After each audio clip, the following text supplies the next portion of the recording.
નમસ્કાર, spark today ન્યૂઝમાં આપનું સ્વાગત છે। રાજ્યમાં હવામાન વિભાગે જે પ્રકારે આગાહી કરી છે ત્યારે ગત મોડી રાત્રે વડોદરા શહેરમાં ધોધમાર વરસાદ વરસ્યો છે। આપ જુઓ કે ઠેર ઠેર પાણી ભરાવાની સમસ્યા સામે આવી છે ત્યારે વડોદરાના પ્રથમ નાગરિક મેયર એવા પિંકીબેન સોનીના વોર્ડમાં જ આ પ્રકારે પાણી ભરાવાની સમસ્યા સામે આવી છે। આપ જુઓ કે જ્યાં જુઓ ત્યાં વડોદરામાં જે પ્રકારે ગત મોડી રાત્રે જે પાણી ભરાયા હતા તેને લઈને હવે વડોદરા શહેરના જે મેયર છે પિંકીબેન સોની તેમના જ વોર્ડમાં પાણી ભરાયા છે। આપ જુઓ કે આ તો અત્યારે પાણી ઉતરી ગયા છે, પરંતુ જેમ જેમ આ વરસાદ વરસી રહ્યો છે, ધોધમાર વરસાદ વરસ્યો હતો તેને લઈને અનેક જગ્યાઓ પર પાણી ભરાવાની સમસ્યા સામે આવી હતી। આ પાણી આવવાનું મુખ્ય કારણ છે કે જે હાઈવે તરફનું પાણી છે તે હાઈવે તરફનું પાણી પૂર્વ વિસ્તારમાં આવી રહ્યું છે, તેને લઈને આ દરેક જગ્યા પર આ પ્રકારે પાણી ભરાવાની સમસ્યા સામે આવતી હોય છે। આપ જુઓ કે જે પ્રકારે વડોદરામાં જે મોડી રાત્રે વરસાદ વરસ્યો તેને લઈને ઠેર ઠેર પાણી ભરાયા હતા। 2 દિવસ પહેલાં પણ રાવપુરા વિસ્તારમાં હોય કે પછી દાંડિયા બજાર વિસ્તાર હોય કે નીચાણવાળા વિસ્તાર કે માંડવી તમામ જગ્યાઓ પર જે પાણી ભરાવાની સમસ્યા છે તેને લઈને હવે વડોદરાના લોકો હેરાન પરેશાન થઈ ચૂક્યા છે અને આ પાણીમાંથી જવા માટે તેઓ મજબૂર બન્યા છે। જે પ્રકારે વડોદરાની પરિસ્થિતિની વાત કરીએ તો વડોદરાની પરિસ્થિતિ આપ જુઓ કે હજુ પણ વડોદરાના જે પ્રથમ નાગરિક એવા પિંકીબેન સોની તેમના વિસ્તારમાં પાણી ભરાવાની સમસ્યા સામે આવી છે। આપણી સાથે સામાજિક કાર્યકર અતુલભાઈ પણ જોડાયા છે। અતુલભાઈ, શું કહેશો? ખુદ મેયરના વોર્ડમાં જ આ પ્રકારે પાણી ભરાયા છે, શું કહેશો? પહેલાં તો સ્પાર્ક ટુડે ન્યૂઝનો ખૂબ ખૂબ આભાર, જે લાઈવ દ્રશ્યો બતાવી રહ્યું છે અને જનતા જોઈ રહી છે। અને માન્ય મુખ્યમંત્રી દ્વારા પણ અત્યારે કંઈક એવોર્ડ આપવામાં આવ્યો છે સ્પાર્ક ટુડેને, એટલે ખૂબ ખૂબ ધન્યવાદ। સાથે જોવા જઈએ તો જે રીતે 30 વર્ષથી મૂર્ખાઓનું શાસન છે અને મૂર્ખાઓ દ્વારા 30 વર્ષથી સ્માર્ટ સિટી વડોદરા શહેરની જનતાના કાનોમાં નાખી દીધી છે। તો આ મૂર્ખાઓને ખબર નથી પડતી। 30 વર્ષથી મેયર છે, 30 વર્ષથી ચેરમેન છે, 30 વર્ષથી કમિશનરો આવ્યા, તો આ લોકો કામગીરી શું કરે છે? સ્માર્ટ સિટીની કામગીરી એ હોય છે કે વડોદરા શહેરના નાગરિકોને તમામ સુવિધાઓ સ્માર્ટ આપવાની હોય છે। તળાવ હોય, નદી હોય, રોડ હોય, રસ્તા હોય, પીવાનું પાણી હોય, ડ્રેનેજ હોય, તમામ સુવિધાઓ આપવાની હોય છે। ત્યારે આ સ્માર્ટ સિટીના નામે જે પ્રચાર પ્રસાર કરી રહ્યા છે તો ક્યાંક એવું લાગે છે કે મૂર્ખાઓને કંઈ ખબર પડતી નથી। 30 વર્ષથી અહીંયા ધારાસભ્યો છે, 30 વર્ષથી સાંસદ છે, 30 વર્ષથી વડોદરામાં શાસન છે, 30 વર્ષથી ગુજરાતમાં શાસન છે। માન્ય પ્રધાનમંત્રીનો ચહેરો જોઈને આ મૂર્ખાઓને જ્યારે મતદાન લોકો કરતા હોય છે તો આ મૂર્ખાઓ હવે સમજી જવું જોઈએ કે હવે અંત આવી ગયો છે અમારો, અમે સેવાઓ નથી કરી એટલે હવે જનતા આક્રોશિત થઈ છે। અને ભાવેશભાઈ, આપ જોવો છે કે હમણાં પૂર આવ્યું ત્યારે ઘણા નગરસેવકોને, સાંસદોને, ધારાસભ્યોને ભગાડવાના પણ જનતાએ પ્રયાસ કર્યા છે। તો કેમ જનતા આક્રોશિત થઈ છે? કારણ તમે કામો નથી કર્યા, ઢગલો વેરા લઈ લીધા છે, ગ્રાન્ટો ઉપરથી લઈ લીધી છે, પરંતુ જનતાને સુવિધા આપી નથી। પ્રી મોન્સૂન કામગીરીની આપણે વાત કરીએ તો પ્રી મોન્સૂન કામગીરી થઈ ગઈ છે 100%, એવું મેયર સાહેબ બી કહેતા હતા, કમિશનર, ચેરમેન બધા જ કહેતા કે સંપૂર્ણ કામગીરી થઈ ગઈ છે પ્રી મોન્સૂન કામગીરી। જો પ્રી મોન્સૂન કામગીરી થઈ ગઈ હોય તો આ પાણી ભરાય ખરા? એટલે ક્યાંક આ જે ભ્રષ્ટાચાર ચાલી રહ્યો છે વડોદરા મહાનગરપાલિકામાં, આ મૂર્ખાઓ કામમાં મૂર્ખા છે પણ ભ્રષ્ટાચાર કરવામાં 1 નંબર છે। એટલે ભ્રષ્ટાચાર કરી કરીને વડોદરા શહેરની જનતાને હેરાન પરેશાન કર્યા છે। અત્યારે લોકોને પાણીમાંથી અવરજવર કરવી પડી છે। બીજી બાજુ લોકો ઉઘાડા પગે ચપ્પલ બૂટ પહેરીને જાય છે, એટલે એમના ક્યાંક આરોગ્ય સાથે પણ છેડા થઈ રહ્યા છે। તો આ મૂર્ખાઓએ જાગી જવું જોઈએ। પ્રધાનમંત્રીનું નામથી જીતીને આવ્યા છે, રામના નામે જીતીને આવ્યા છે, હવે પ્રજાના નામે જીતીને આવો તો ખરા કહેવાય। બાકી જો આ લોકો અપક્ષ લડે તો 500 મત ના આવે એવી મારી ધારણા પણ છે, મને ખબર પણ છે, પરંતુ ક્યાંક પ્રધાનમંત્રીના ચહેરાને લઈને આ લોકો જીતી રહ્યા છે તો હવે કામ કરવું જરૂરી છે। અહીંના ધારાસભ્ય બી હોય, અહીંના સાંસદ હોય, એમને પણ જાગવાનો જરૂર છે। એસી કેબિનમાંથી બહાર નીકળો, ભ્રષ્ટાચારમાંથી બહાર નીકળો અને જનતાના કામ કરો। જનતા તમને ખોબે ખોબે મત આપે છે, જનતા તમને ખોબે ખોબે વેરો પણ ભરે છે, બરાબર, બધું જ કરે છે જનતા, પરંતુ તમે જનતાના કામ નહીં કરો તો અત્યારે બગાડવામાં આવે છે, કાલ ઉઠીને મારવામાં પણ આવે। જનતાનો ભરોસો નહીં, કેમ કે આપણે વેરો ભરતાની સુવિધા ના મળે, હું હોય કે તમે હોય, તો ક્યાંક ને ક્યાંક લોકોનો આક્રોશો ફાટી નીકળ્યો છે। આક્રોશને સમાવવા માટે હવે ગઈકાલે પણ વિશ્વામિત્રીના પૂર આવ્યા, એને લોકોને શાંત કરવા માટે નાનું દબાણ તોડવાની તૈયારીઓ કર્યા છે। અરે ભાઈ, આખું જ ગેરકાયદેસર છે તો આખું જ તમારે તોડવાનું છે, ખાલી દિવાલો કે આ બધું તોડીને નહીં જવાનું।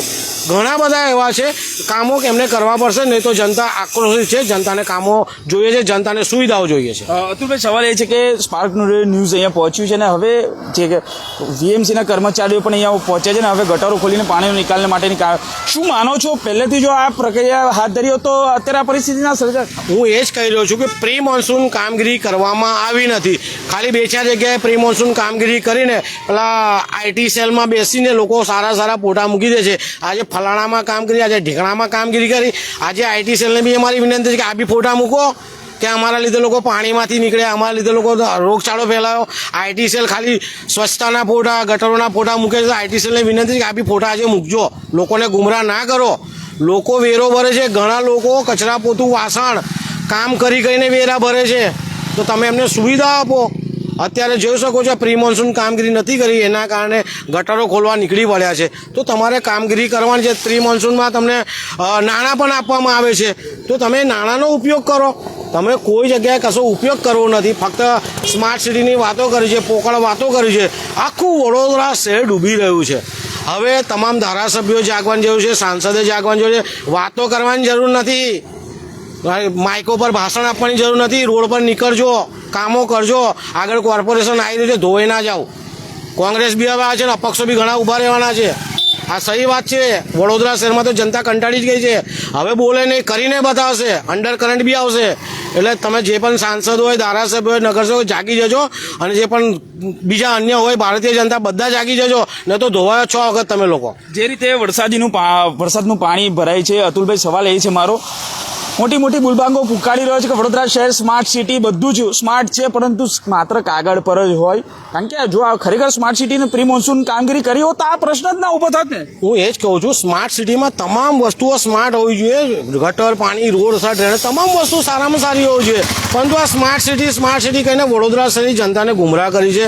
પ્રી મોન્સૂન કામગીરી કરતા નથી, રોડની સારી કામગીરી નથી, ડ્રેનેજની કામગીરી નહીં, પાણીની ચોખ્ખું હાલતા નથી. ફક્ત કાગળ પર વાતો છે, કાગળ પર વાતો કરી છે. અને મોદીજીના નામે જીતીને આવવું છે. એમને ખબર છે કે મોદીજી છે ત્યાં સુધી અમે છીએ જ યાર. પરંતુ હવે મોદીજી હશે ને તો પણ તમને વડોદરા શહેરની જનતા સાંકી નહીં લે, કેમ કે વેરો ભરીએ છે, વેરાનું વળતર આપવાનું છે. આ રીતે જો તમે સુવિધા આપશો તો ટૂંક સમયમાં કોર્પોરેશનનું ઇલેક્શન આવી રહ્યું છે, તમારા જોલી ઝંડા બાંધીને તૈયાર રાખવા પડશે. અને તમે કદાચ તમને ટિકિટ બી નહીં મળે એવું લાગી રહ્યું છે, ઉપરથી એવા બી ઓર્ડર થઈ ગયા છે. અને કદાચ પહેલાં બીજા નોર્થે કંઈક નવા જૂની પણ થવાની એવું પણ અમે સાંભળ્યું છે. એટલે ચેતવી જજો અને વડોદરા શહેરની જનતાને સુખાકારી કામો આપો, વેરો ભરતા છે વેરાનું વળતર પણ આપો. બિલકુલ. વડોદરા શહેરની જુઓ કે જે પ્રકારે વડોદરા શહેરમાં જે પ્રકારે ગત મોડી રાત્રે જે વરસાદ વરસ્યો ને તેને લઈને સમગ્ર વડોદરા શહેરમાં પાણી હતું, ત્યારે ખુદ મેયરના વોર્ડમાં આ પ્રકારની પરિસ્થિતિ જોવા મળી છે. જુઓ કે લોકો આ પાણીમાંથી જવા માટે મજબૂર બન્યા છે. જે પરિસ્થિતિ વડોદરાની છે, આ સીધા દ્રશ્યો આપણે બતાવવાના પ્રયત્ન કરી રહ્યા છે. સ્થાનિક લોકો છે તેમની સાથે પણ વાત કરીશું. હેરી, શું કહેશો? તમે તો અહીંના સ્થાનિક છો. જે પ્રકારે ખુદ વડોદરાના આ મેયર પ્રથમ નાગરિકનો વિસ્તારનો જ વોર્ડ છે, જો આ વોર્ડની આ પરિસ્થિતિ હોય તો અન્ય વોર્ડની શું પરિસ્થિતિ હોઈ શકે? મેયર છે ને એક રબર સ્ટેમ્પ બનાવી દીધા છે આ લોકોએ. વડોદરા શહેર વોર્ડ નંબર 4માં મેયરના વોર્ડમાં આ પહેલી વાર નથી થયું. એકદમ ઓછા વરસાદમાં પણ પાણી ભરાઈ જાય છે ઘૂંટણસમાં. કમર સુધી અહીંયા પાણી હતા સવારના. લોકોને પોતાના છોકરાઓને સ્કૂલે મૂકવા જવા માટે પણ વિચાર કરવો પડે એ પરિસ્થિતિ પેદા થઈ. સાથે અહીંયાથી નોકરીયાતો એ લોકોને જનજીવન ખોરવાઈ ગયું છે. જે વિટકોસની બસો આવે છે, જે લોકો મહિલાઓ અહીંયાથી કામ કરવા બીજી જગ્યાએ જાય છે, એમને પણ તકલીફ પડી રહી છે. શરમ કરવાની બાબત છે કે લાખો કરોડો રૂપિયાની રોડની બંને બાજુ હમણાં 5 થી 6 મહિના પહેલાં જ આ લોકોએ કાસ બનાવી છે. તો લોકોના પૈસાનો આ રીતે વેડફાટ કેટલો યોગ્ય? આ જનતા તમને ખોબલે મત આપે છે, એટલે તમે એમની મસ્કરી વારે ઘડીએ ના કરશો. આ જે પાણી આવે છે એ ગમે ત્યાંથી આવતું હોય પણ એનો નિકાલ થવો એ યોગ્ય છે. વડોદરા શહેરનો કોઈ પણ વિસ્તાર એવો નથી કે એમાં 3 થી 4 કલાક પછી પાણી રહે. પણ અહીં તમે જુઓ, સતત છેલ્લા 4 વાગ્યાથી વરસાદ, સવારે 4 વાગ્યાથી વરસાદ બંધ છે, તે છતાંય પાણી આગળ આપણે જોઈ શકીએ છીએ. લોકોની ગાડીઓ બંધ થઈ જાય છે. લાખો રૂપિયાની ગાડીઓ છે. તમને મત આપે છે તો ગુનો નથી કર્યો. લાખો રૂપિયાની ગાડીઓ બગડે છે, એક્ટિવા બગડી જાય છે. લોકો હેરાન પરેશાન થઈ ગયા છે. દફાટાઈની હદ તમે જેટલી પણ વધાવી ચૂક્યા હોય બધી બંધ કરી કામગીરી પર ધ્યાન આપો. 1 વર્ષ પછી કોર્પોરેશનનું ઇલેક્શન છે. ખરેખર જનતા તમને જે ખોબલે મત આપીને તમને જીતાડ્યા છે ને એ રીતે તમને તમાચો મારવા માટે પણ તૈયાર છે. બિલકુલ. જનતાએ તમને જો વોટ આપ્યા છે તો તમને તમાચો મારવા માટે પણ તૈયાર છે. એટલે કે ઇલેક્શનમાં તમને હરાવીને બતાવશે તે પ્રકારનું આ અહીંના સ્થાનિક લોકો કહી રહ્યા છે. આપ જુઓ કે વડોદરા શહેરના આ પ્રથમ નાગરિક, વડોદરાના મેયર પિંકીબેન સોનીનો આ વિસ્તાર છે ને ત્યાં આ પરિસ્થિતિ સર્જાય છે. કર્મચારીઓ પણ અહીંયા પહોંચે છે. પાલિકાના હવે ગટરો અને ઢાંકણા ખોલીને પાણીનો નિકાલ કરવા માટે પહોંચ્યા છે. પરંતુ જો પહેલાં આ કામગીરી કરી હોત તો વડોદરા શહેરમાં આ પ્રકારે વડોદરા શહેરના આ ખોડિયાલનગર વિસ્તારમાં આ પાણી ભરાવાની સમસ્યા સામે ન આવી હોત. એટલે આ પ્રકારના દ્રશ્યો જે પ્રકારે આપ જોઈ રહ્યા છો એનું મુખ્ય કારણ છે જો પ્રી મોન્સૂનની કામગીરી કરી હોત તો આ પ્રકારની પરિસ્થિતિ ના સર્જાઈ હોત. એટલે લોકો હવે કંટાળી ચૂક્યા છે અને લોકો એક જ માંગ કરી રહ્યા છે કે આજે પાણીનો નિકાલ થવો જોઈએ, થતો નથી. નિકાલ થાય તે માટે વહેલી તકે નિકાલ થાય તેવી માંગ કરી રહ્યા છે. હવે આવનારા ઇલેક્શનમાં તમામ લોકો બતાવી દેશે, કારણ કે જે પ્રકારે આ વખતે પૂરની પરિસ્થિતિ સર્જાય. હવે પણ વડોદરામાં વિશ્વામિત્રી નદીનો જળસ્તરમાં સતત વધારો થઈ રહ્યો છે. આજે 16 ફૂટે પહોંચી છે. વડોદરાની આ પરિસ્થિતિ સામે જોવા મળી રહી છે. આપ જુઓ કે જે પ્રકારે વડોદરાની પરિસ્થિતિનું મુખ્ય કારણ છે કે વિશ્વામિત્રી નદીમાં દબાણો થયા છે. દબાણોને લીધે જ વડોદરા શહેરમાં પૂર આવ્યું.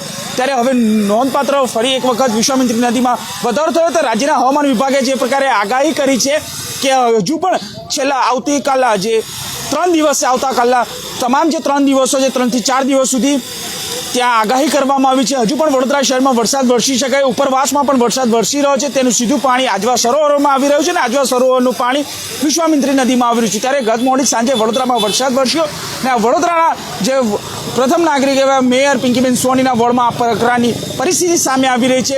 લોકો હવે હેરાન પરેશાન થઈ રહ્યા છે અને લોકો એક જ માંગ કરી રહ્યા છે કે વહેલામાં વહેલી આ તકે આ પાણીનો નિકાલ થવો જોઈએ. કેમેરામેન ગૌતમની સાથે Surat Solanki, spark today news, Vadodara.